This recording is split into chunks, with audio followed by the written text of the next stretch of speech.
wabarakatuh. Yang terhormat Bapak dan Ibu dosen penguji uji kinerja periode kedua tahun 2023. Perkenalkan, nama saya Nur Hayati. Saya merupakan salah satu guru di SMA Plus Yaspida Sukabumi.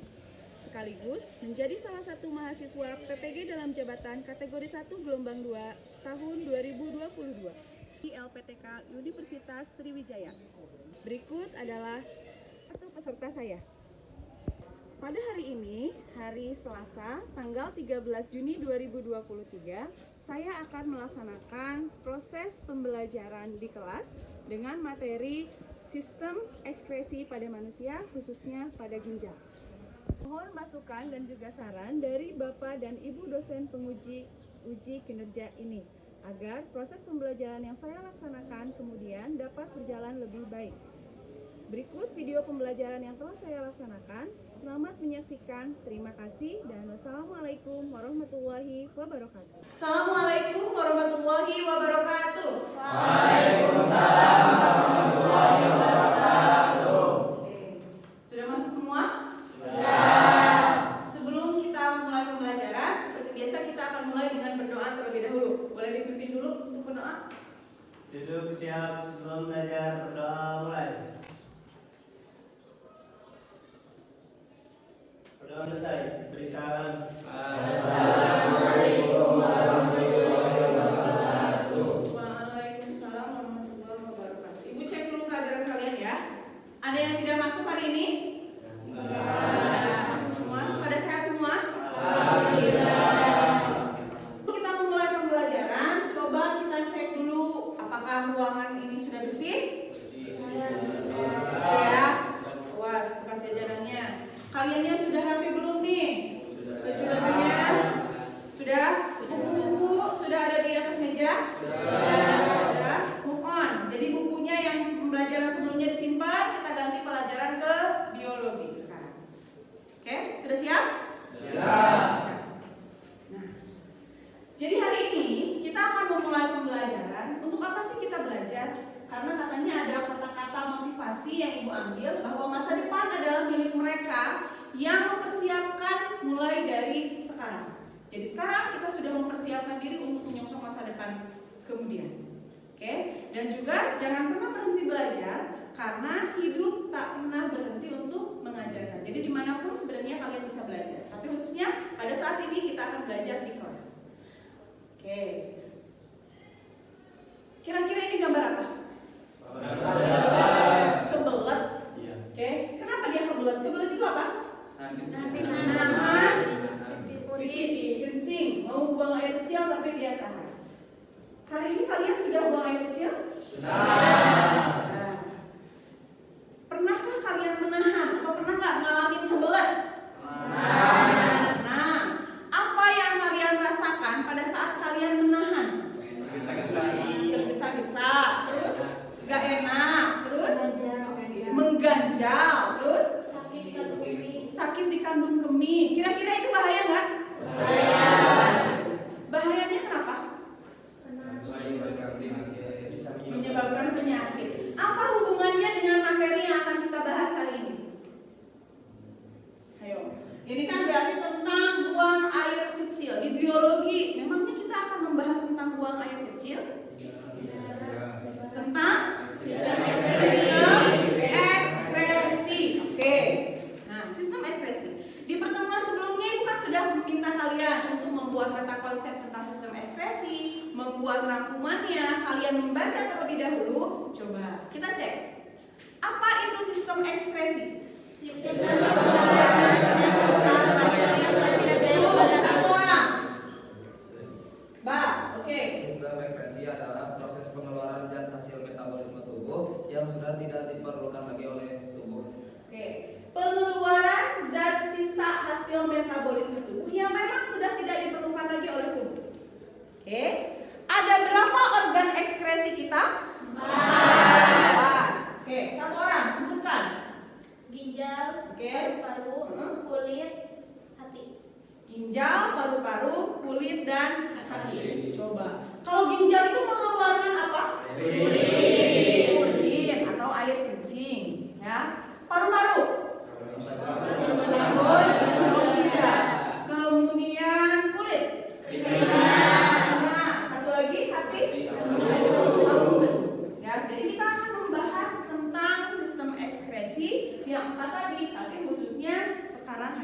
pada ginjal saja.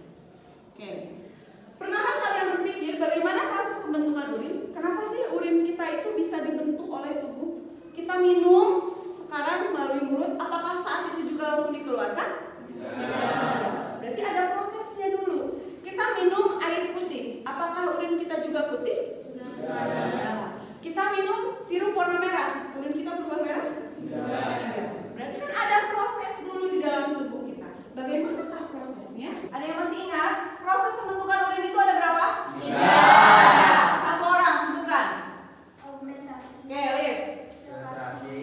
Filtrasi, reabsorpsi, dan augmentasi. augmentasi. Apa itu filtrasi, War? Penyaringan. Proses penyaringan. Oke, kemudian reabsorpsinya apa? Penyerapan kembali. Penyerapan kembali, dan augmentasinya pembentukan urin yang sesungguhnya.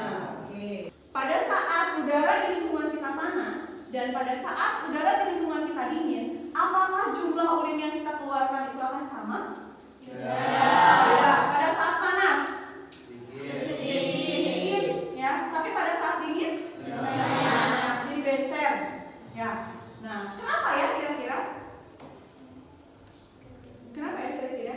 Jadi ternyata yang kita anggap sepele, ternyata ini memang penting sekali untuk kita ketahui, dan memang ini akan berpengaruh terhadap kesehatan tubuh kita. Makanya kita harus selalu bersyukur. Alhamdulillah hari ini masih sehat. Di luar sana kan ada yang sudah harus transplantasi ginjal, ada yang harus di laser ginjalnya karena dia ada batunya, dan lain-lain. Oke. Nah, mengapa materi ini penting? Pertama, agar kita senantiasa bisa mengetahui sebenarnya proses yang terjadi dalam tubuh kita itu seperti apa, sehingga kita bisa ibaratnya apa ya, jaga-jaga ya. Kita akan bisa menjaga tubuh kita, ini yang baik, ini yang buruk. Apakah minuman bersoda itu baik untuk kita atau tidak ya. Sebelum kita mulai materi lebih lanjut, Ibu sudah siapkan beberapa soal. Kita akan melaksanakan pretest terlebih dahulu. Jadi ini untuk mengecek seberapa paham kalian setelah membaca sendiri, apakah benar sudah dibaca atau sudah baca Bu tapi ternyata lupa lagi. Ya, kita cek. Kalian kerjakan masing-masing.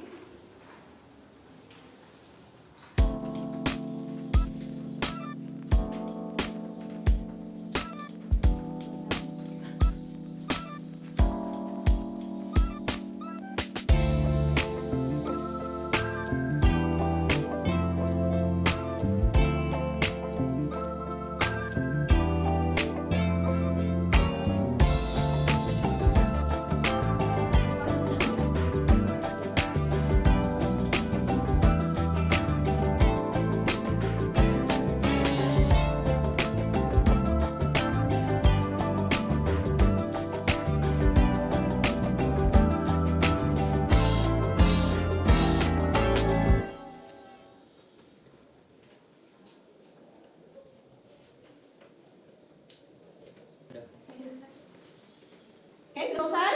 Sudah. Oke, yuk, mari dikumpulkan. Ditemukan adanya gula. Oke. Nah, masih ketuker nih. Ada yang bilang ini filtrasi, ada juga yang bilang ini reabsorpsi. Terus oke. Iya. Jawabannya beragam ya. Mungkin kalian sudah pernah baca tapi lupa, atau mungkin emang semalam kelupaan Bu gak baca sama sekali, bisa jadi ya. Jadi ini masih banyak sekali jawaban yang 1A, 1B, 1C gitu ya, gak apa-apa. Kita akan bahas di pertemuan hari ini. Namanya juga pretest, jadi kalau misalkan nilainya masih di bawah wajar ya. Tapi usahakan untuk pertemuan selanjutnya dipersiapkan kembali. Oke, kita lanjut. Tujuan pembelajarannya, jadi diharapkan setelah kalian belajar materi ini, nanti kita akan melaksanakan dengan model pembelajaran problem based learning dan juga ada metode diskusi, kemudian kita akan presentasi. Diharapkan kalian mampu menganalisis keterkaitan antara struktur, fungsi, organ, khususnya pada sistem ekskresi yang akan kita bahas hari ini adalah pada ginjal.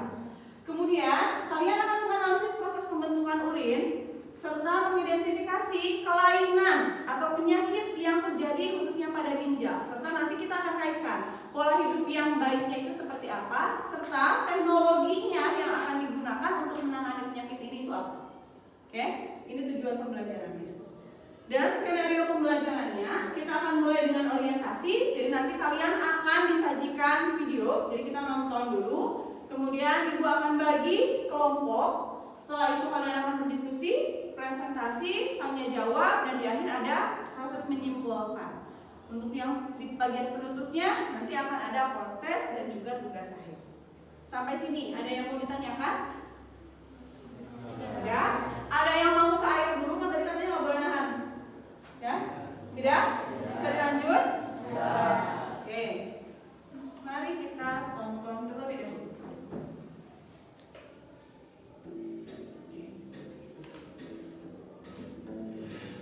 Kebelet itu perasaan yang super gak enak. Ditahan katanya bahaya buat tubuh kita, tapi kalau dikeluarin rasanya nanggung satu episode lagi. Perdebatan batin ini kadang suka bikin kita risih dan bertanya-tanya sendiri juga. Emang apa sih yang bakal terjadi sama tubuh kita kalau kita nahan pipis? Sederhananya bayangin inilah bagian dalam tubuh kita yang ngurusin soal pipis. Cairan yang warnanya mirip sama minuman berenergi ini sebenarnya kumpulan zat-zat yang udah gak dibutuhin sama badan kita. Kalau udah keisi penuh, mata kita merespon dengan bikin kita biar jadi kebelet. Otot di sini lalu berperan jadi satpam buat ngejaga biar gak ada yang keluar tiba-tiba, dan begitu akhirnya ketemu toilet, itulah rasa lega yang sesungguhnya. Oke. Terus emangnya seberapa lama kita bisa nahan pipis dan apakah itu bahaya buat kita? Ternyata tubuh kita bisa nahan sampai berjam-jam. Tapi kalau sampai keseringan dan kelewat lama, ini bisa jadi bahaya. Malah pernah kejadian ada orang yang ikut lomba banyak-banyakan minum air sambil tahan pipis, badannya jadi keracunan air dan akhirnya meninggal. Bahkan di kasus-kasus langka, kandung kemih kita itu ibarat jadi balon yang begitu kepenuhan bakal meletus. Makanya kalau kita lagi gak ikut ujian penting yang ngelarang buat ke toilet, mending kalau kebelet langsung aja cari toilet terdekat. Jadi dari video tadi, ada yang ingin ditanyakan dulu? Oke. Apa dampak negatif menahan air kencing? Apa dampak negatifnya kalau kita menahan air kencing? Ada yang bisa menjawab? Oke. Infeksi saluran kandung kemih. Infeksi saluran kandung kemih. Ada yang lain? Oke. Batu ginjal. Ada yang lain? Oke. Apa lagi? Gagal ginjal. Ya, jadi bisa menyebabkan infeksi kantung kemih, bisa juga skala panjangnya jadi gagal ginjal, atau bisa juga menyebabkan batu ginjal. Berapa lama kita bisa menahan air kencing? 3 sampai 4 jam. Apakah kita bisa melihat indikator tubuh kita sehat atau tidak itu dari urin? Bisa. Urin yang normal dalam tubuh kita itu harusnya warnanya apa? Kuning transparan, ya. Jadi kalau misalkan kuning keruh atau pekat kuningnya, itu tandanya apa? Dehidrasi atau kurang minum air putih. Jadi berarti salah satu untuk menanganinya harus perbanyak konsumsi air putih. Ya. Kemudian kira-kira penyakit batu ginjal itu dari apa? Asal mulanya batu ginjal itu dari apa? Menahan pipis. Memang ada apa di pipis kita? Nah, biar kalian bisa menambah pengetahuan kalian, kita akan coba diskusikan materi ini dengan cara berkelompok. Jadi Ibu minta kalian bergabung dengan kelompoknya masing-masing. Kita buat 4 kelompok, masing-masing 4 orang. Oke? Yuk, boleh bergabung dengan kelompoknya masing-masing.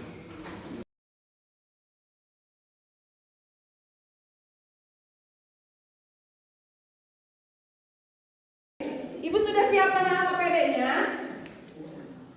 Jadi kalian ikuti panduan yang ada di AKPD ini, kemudian kalian diskusikan kira-kira ini materinya tentang apa, kemudian penyakitnya apa.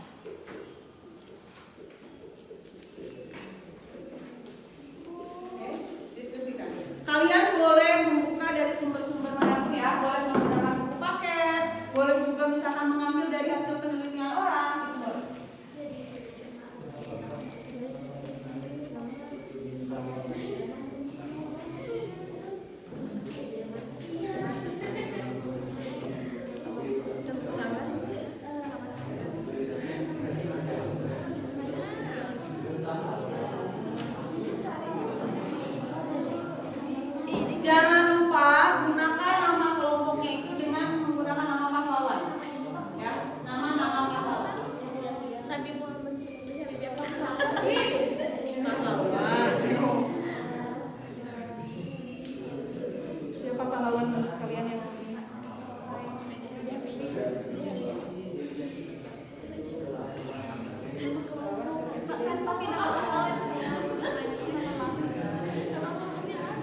kalian diskusi, kemudian nanti pada saat menyampaikan pendapat, dan pada saat kalian mengemukakan, pada saat presentasi itu juga akan masuk ke penilaian.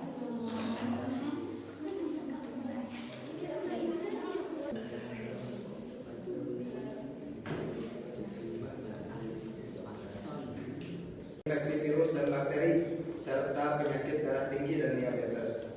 Jika sudah terkena penyakit ini, maka harus dilakukan cuci darah atau cangkok ginjal. Berdasarkan hasil diskusi kami akan menjawab beberapa pertanyaan berikut.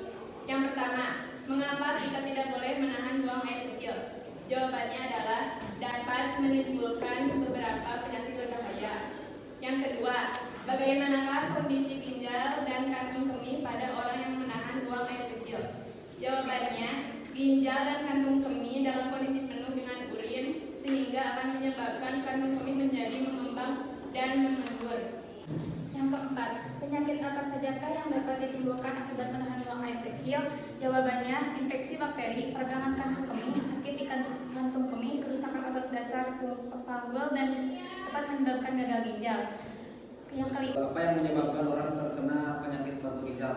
Jawabannya, karena pembentukan materi keras menyerupai batu yang biasanya terjadi di ginjal atau saluran kencing yang menghubungkan ke kantung kemih. Terus yang kedua, bagaimana cara mengatasi apabila sudah diagnosa penyakit batu ginjal? Jawabannya, sebagian besar batu ginjal berukuran kecil memang bisa keluar dari tubuh lewat kencing. Untuk meringankan gejala penyakit, dokter biasanya meresepkan obat untuk pasiennya. Namun untuk batu ginjal yang berukuran lebih besar perlu dipecah dengan prosedur medis seperti operasi. Lalu pertanyaan yang ketiga yaitu bagaimanakah kondisi ginjal pada orang yang mengalami penyakit batu ginjal?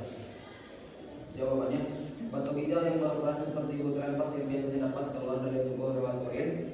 Namun batu yang ukurannya lebih besar bisa menghalangi aliran urin dan memicu infeksi sampai gagal ginjal. Apa itu metode RIRS? Sekian dari saya. Assalamualaikum warahmatullahi wabarakatuh. Terima kasih atas pertanyaannya dari saudara Raihan Al-Baban. terapi RIRS menggunakan saluran yang sudah ada dalam tubuh manusia. Pengobatan dilakukan dengan memasukkan alat kecil dari saluran kemih bawah, kantung kemih, lalu naik ke saluran kemih bagian atas, kemudian ke ginjal. Ginjal itu sendiri baru kita akan tembak batunya dengan laser fiber. Batunya dikeluarkan dengan alat khusus berupa pecahan atau dihancurkan jadi debu dan akan dikeluarkan bersama urin. Jadi metode RIRS itu lebih ke seperti metode laser, ya. Jadi dia hanya akan memasukkan alat kecil ke dalam lokasi batu ginjalnya itu ada di mana. Kemudian dia akan ditembakkan oleh laser sehingga batunya itu akan pecah. Kemudian pecahan batunya ini akan dikeluarkan melalui urin. Oke? Orang terkena penyakit batu ginjal. Jawabannya adalah adanya penyumbatan asam oksalat dan kalsium yang berbentuk seperti batu. Pertanyaan kedua adalah bagaimanakah kondisi ginjal pada orang yang mengalami penyakit batu ginjal? Jawabannya adalah pada bagian ginjal terdapat gumpalan batu yang menghalangi proses pembentukan urin dan pengeluaran urin. Silahkan diperbaiki lagi LKPD-nya. Tadi kan ada beberapa pertanyaan, kemudian ada masukan dari teman-temannya. Boleh diperbaiki lagi LKPD-nya, kemudian nanti dikumpul. Oke?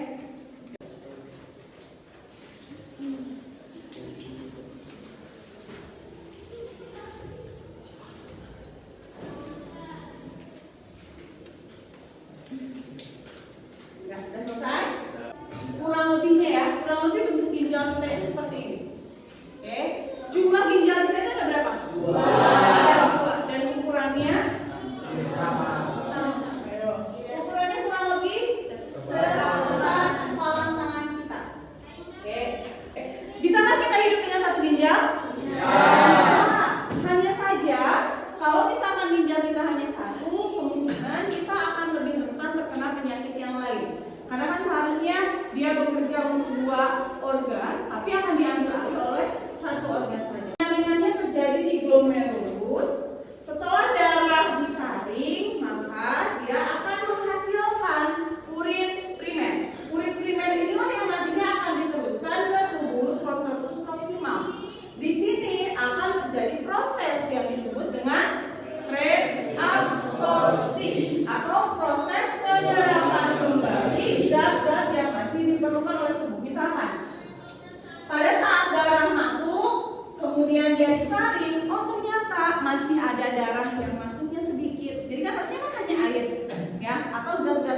gula masih ada, atau misalkan zat-zat yang lain yang ternyata masih dibutuhkan masih ada, maka dia akan ditarik kembali, zat-zat yang glukosanya diserap kembali. Sementara sisanya nanti akan masuk ke Lewin-Hammer dan juga masuk ke tubulus contortus distal atau TKD. Di sini akan terjadi penambahan, ada amonia, ada urea dan lain sebagainya, barulah yang disebut dengan urin sesungguhnya. Jadi secara umum begini ya, prosesnya namanya filtrasi, terjadinya di glomerulus, bahannya adalah darah, hasilnya adalah urin primer. Nanti batu ginjal. Jadi batu ginjal itu nanti letaknya nggak selalu di sini, tapi bisa aja sebelah sini, bisa juga di sebelah sininya.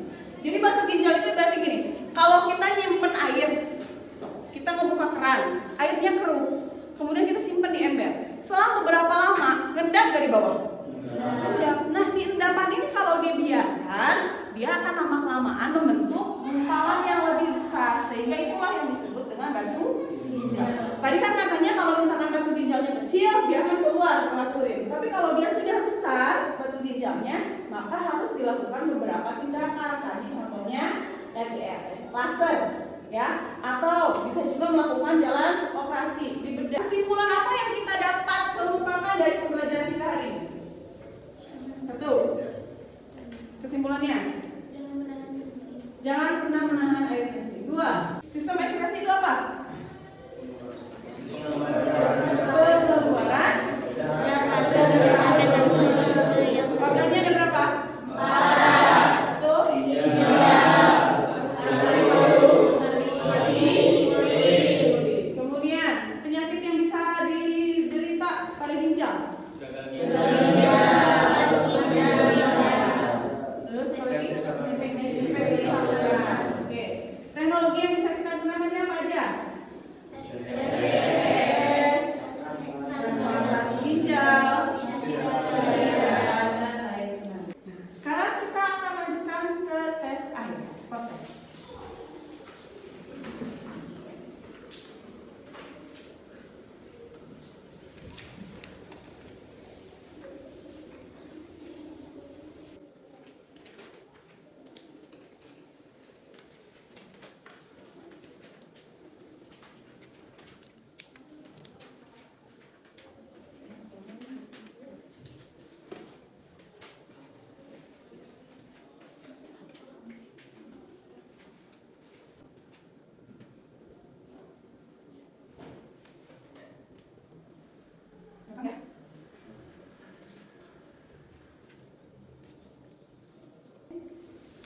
Cuma ternyata masih banyak yang salah di bagian nomor 5. Bagian X, kemudian Y-nya di sebelah sini. Oke, X-nya apa? X-nya tubulus contortus proximal, sedangkan Y-nya tubulus contortus distal. Kira-kira bagaimana pendapat kalian tentang pembelajaran kita hari ini? Mana yang akan kalian berikan untuk proses pembelajaran kita hari ini? Apakah ada yang mengantuk? Ya, oke. Ataukah ada yang biasa aja? Atau pembelajaran ini kira-kira menyenangkan nggak? Apa yang harus diperbaikinya? Apa yang kurang? Waktu mengerjakan soalnya kurang nggak? Nggak cukup. Soalnya susah nggak? Waktu diskusinya kurang nggak? Pada saat presentasinya, apakah sudah pede atau belum? Belum. Ya, jadi memang itu yang harus diperbaiki oleh kalian. Ya, masih malu-malu, asal nggak malu-malu. Oke. Nah, kira-kira saran untuk pembelajaran kita ke depan itu harus bagaimana? Kalian lebih senang pembelajaran yang bagaimana? Langsung praktek. Ada yang suka seperti ini, tapi ada juga yang ingin praktek. Ya, insya Allah ke depannya kita akan coba. Kalau materinya bisa dipraktikumkan, kita akan coba praktek. Ini tugas untuk pertemuan selanjutnya. Jadi kan tadi sistem ekskresi itu ada 4 organnya. Kita baru bahas 1. Jadi untuk 3-nya kita akan bahas di pertemuan selanjutnya. Jadi usahakan kalian sudah mempelajari dulu tentang organ hati, organ kulit, dan juga paru-paru. Kalau paru-paru mungkin di sistem pernapasan juga sudah sepintas ya. Jadi kita hanya akan mengurus. Nah, sudah cukup sampai sini? Ada yang tanya dulu nggak? Cukup ya? Cukup. Oke, kalau Ibu ucapkan terima kasih atas perhatian kalian. Semoga ilmu yang kalian dapatkan hari ini bermanfaat dan tolong dipimpin doaku. Duduk siap sebelum pulang. Berdoa mulai.